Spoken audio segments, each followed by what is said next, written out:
Olá, tudo bem? Hoje eu vou deixar 3 dicas para vocês, que é se inscrever no canal, fazer o seu comentário e compartilhar esse vídeo com alguém. Sempre alguém está esperando ouvir a palavra de Deus, ok? A nossa leitura de hoje será em Atos, capítulos 19 e 20. Capítulo 19.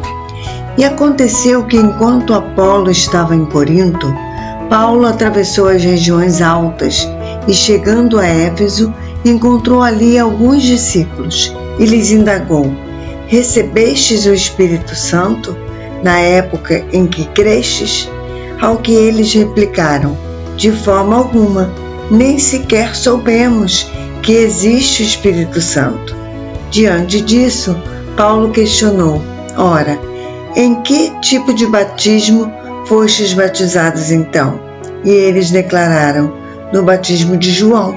Então Paulo lhes explicou: o batismo realizado por João foi um batismo de arrependimento. Ele ordenava ao povo que cresce naquele que viria depois dele, ou seja, em Jesus. E compreendendo isso, eles foram batizados no nome do Senhor Jesus. Quando Paulo lhes impôs as mãos, veio sobre eles o Espírito Santo e começaram a falar em línguas e a profetizar. Eram ao todo cerca de 12 homens. Assim, durante 3 meses, Paulo frequentou a sinagoga, onde pregava com ousadia e poder, dissertando com eloquência e convencendo a muitos sobre o reino de Deus. Todavia, alguns deles demonstraram que seus corações estavam petrificados e descrentes, e passaram a falar mal do caminho para toda a comunidade. Paulo, então, afastou-se deles e, tomando consigo os discípulos, começou a ensinar diariamente na escola de Tirano. E assim procedeu por 2 anos, de forma que todos os habitantes da Ásia pudessem ouvir a palavra do Senhor, tanto judeus como gregos. Deus fazia milagres maravilhosos por meio das mãos de Paulo, de tal maneira que até lenços e aventais que Paulo usava eram levados e colocados sobre todos os doentes. Estes eram curados de todas as suas enfermidades, assim como espíritos malignos eram expelidos deles. E alguns judeus que peregrinavam praticando exorcismo tentaram invocar o nome do Senhor Jesus sobre os tomados por espíritos malignos, mandando: esconjuro-vos por Jesus, a quem Paulo prega. Os que assim procediam eram os 7 filhos de um judeu chamado Seva, um dos chefes dos sacerdotes dos judeus. Certo dia, um daqueles espíritos demoníacos lhes respondeu: Jesus eu conheço, Paulo sei quem é, no entanto, vós quem sois? Então o endemoninhado avançou sobre eles, os dominou e os agrediu com tamanha violência que, desnudos e feridos, fugiram daquela casa. Assim que esse acontecimento se tornou conhecido de todos os judeus e gregos que habitavam em Éfeso, toda a população foi tomada de grande temor e o nome do Senhor Jesus era engrandecido. Muitos dos que creram, assim que chegavam, começavam a confessar e a declarar em público suas más obras praticadas. Da mesma forma, muitos dos que haviam se dedicado ao ocultismo, reunindo seus livros de magia, os queimaram diante de toda a comunidade reunida. Calculados os seus preços, chegou-se à estimativa de que o valor total equivalia a 50.000 moedas de prata. E assim, a palavra do Senhor era grandemente propagada e prevalecia poderosamente. Passados esses acontecimentos, Paulo decidiu no seu espírito ir para Jerusalém, passando pela Macedônia e pela Acaia, e projetava: depois de haver estado ali, é necessário igualmente que eu veja Roma. E enviando à Macedônia 2 dos seus cooperadores, Timóteo e Erasto, ficou por mais algum tempo na província da Ásia. Naquele tempo, aconteceu grande alvoroço por causa do caminho. Um ourive chamado Demétrio, que confeccionava miniaturas de prata no templo de Diana e proporcionava grandes lucros aos artífices, promoveu uma reunião destes com os demais trabalhadores dessa profissão e lhes declarou: Senhores, sabeis que deste ofício vem o nosso enriquecimento, e estáis observando e ouvindo que não apenas em Éfeso, como também em quase toda a província da Ásia, esse indivíduo, Paulo, tem persuadido e alterado o modo de viver de muitas pessoas, afirmando que deuses feitos por mãos humanas não têm poder divino. Ao continuar isso, corremos o risco de ver não apenas nossa arte perder o prestígio que ostenta diante de todos, como também de o templo da grande deusa Diana cair em descrédito, e mais, de a própria deusa, hoje adorada em toda a província da Ásia e em todo o mundo, ser destituída de sua majestade divina. Assim que ouviram isso, foram tomados de grande ira e começaram a exclamar: Grande é a Diana dos Efésios! Rapidamente, toda a cidade foi envolvida por absoluto alvoroço. O povo correu alucinado para o teatro, arrastando os companheiros de ministério de Paulo, os macedônios Gaio e Aristarco. Então Paulo quis apresentar-se à multidão, mas os discípulos o contiveram. Também alguns dos oficiais religiosos romanos, amigos de Paulo, chegaram a mandar-lhe um recado expresso, rogando-lhe que não se arriscasse a ir ao teatro. A assembleia estava em total confusão. Uns gritavam de uma forma, outros protestavam de outra, e a maior parte das pessoas nem sabiam ao certo por que estavam concentradas ali. Um grupo saído da multidão julgou que Alexandre fora o causador daquele tumulto, quando os judeus o impeliram para que fosse à frente. Ele, por sua vez, fazia sinal com as mãos, solicitando silêncio ao povo, para que pudesse expressar sua defesa pública. Todavia, assim que perceberam que ele era judeu, todos a uma só voz exclamaram durante quase 2 horas sem parar: Grande é a Diana dos Efésios! Então o secretário-geral da cidade acalmou a multidão e ponderou-lhes: Caros cidadãos efésios, quem porventura desconhece que a cidade de Éfeso é guardiã do templo da grande Ártemis e da sua imagem que caiu de Zeus? Portanto, considerando que estes acontecimentos são inegáveis, convém que vos aquieteis e nada façais irrefletidamente, porque estes homens que aqui trouxestes não são ladrões de templos, nem tampouco blasfemaram contra a nossa deusa. Assim, se Demétrio e os artífices que o acompanham têm alguma queixa contra alguém, os tribunais estão abertos e há procônsules para isso, eles que apresentem suas denúncias ali.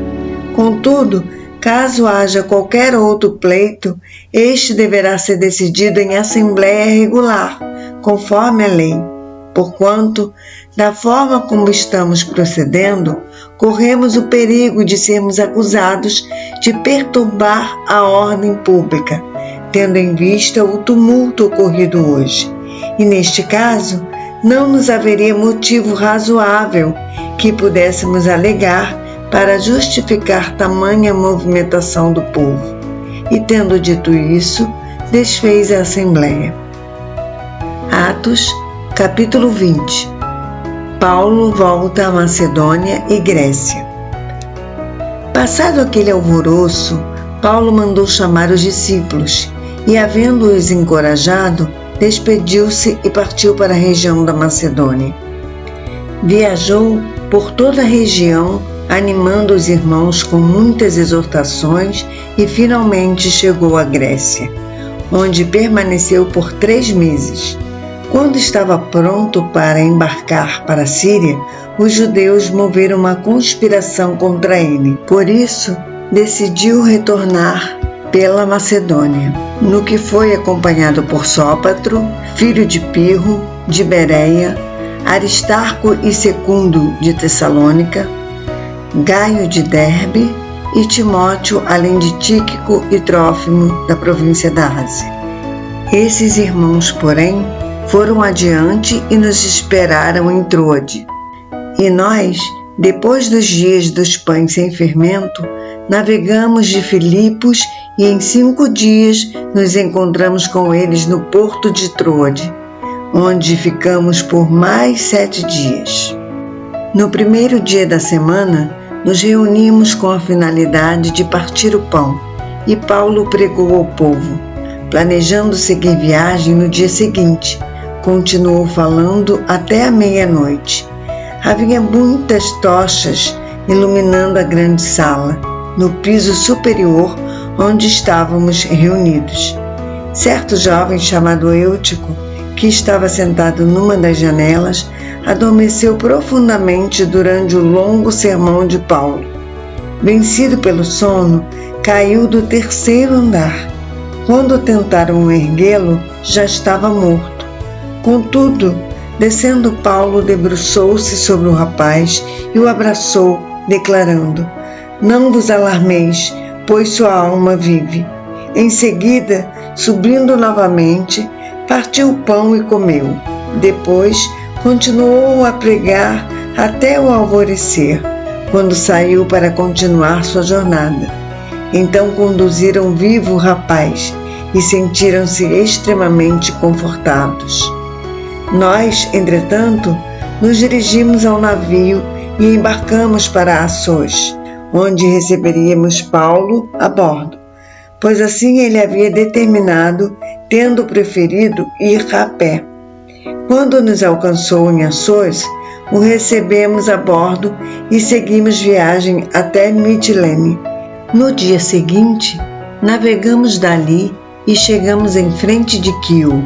No outro dia, cruzamos para Samos e um dia depois chegamos a Mileto, porquanto Paulo havia decidido não aportar em Éfeso, para não se demorar na província da Ásia, pois tinha muita pressa de chegar a Jerusalém, se possível, antes do dia de Pentecoste. De Mileto, Paulo pediu para que fossem chamados os presbíteros da igreja de Éfeso.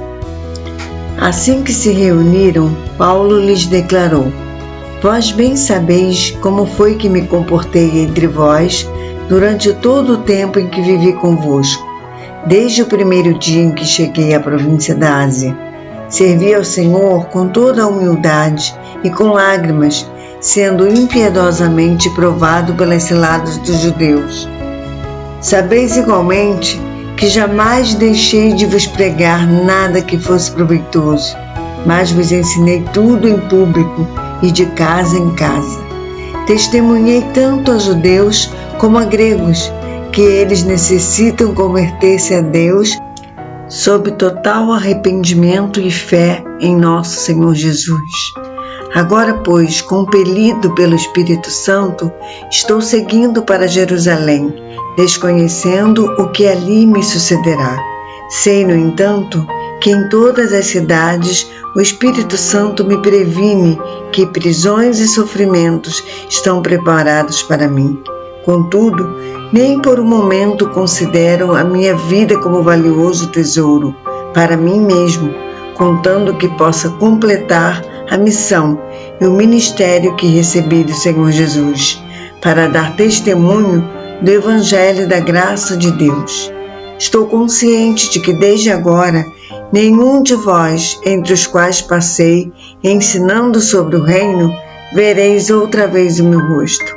Portanto, hoje vos proclamo que estou inocente do sangue de todos, porque jamais deixei de vos ensinar toda a vontade de Deus. Concluindo, Tende cuidado de vós mesmos e de todo o rebanho sobre o qual o Espírito Santo vos estabeleceu, como episcopos para pastoreardes a Igreja de Deus, que ele comprou com o sangue do seu Filho unigênito. Eu sei que, logo após minha partida, lobos ferozes se infiltrarão por entre a vossa comunidade e não terão piedade do rebanho. E ainda mais, dentre vós mesmos surgirão homens que torcerão a verdade, com o propósito de conquistar os discípulos para si.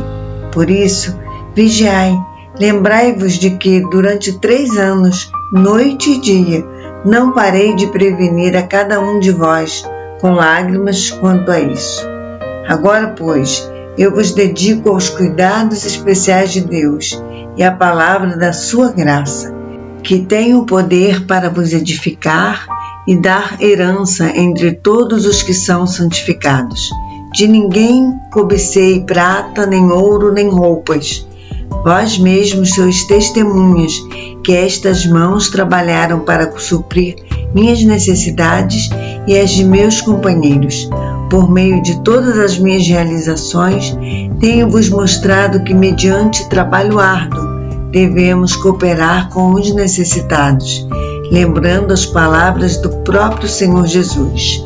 É mais bem-aventurado dar que receber. Havendo concluído essas declarações, ajoelhou-se com todos eles e orou. Então abateu-se sobre todos profundo sentimento de tristeza, e abraçando afetuosamente a Paulo, o beijavam. O que mais sensibilizou a todos foi a revelação de que nunca mais veriam seu rosto, e assim o acompanharam até o navio. A leitura de amanhã será em Atos 21 e 22. Um abraço a todos, que Deus os abençoe. Até amanhã, se o Senhor nos permitir.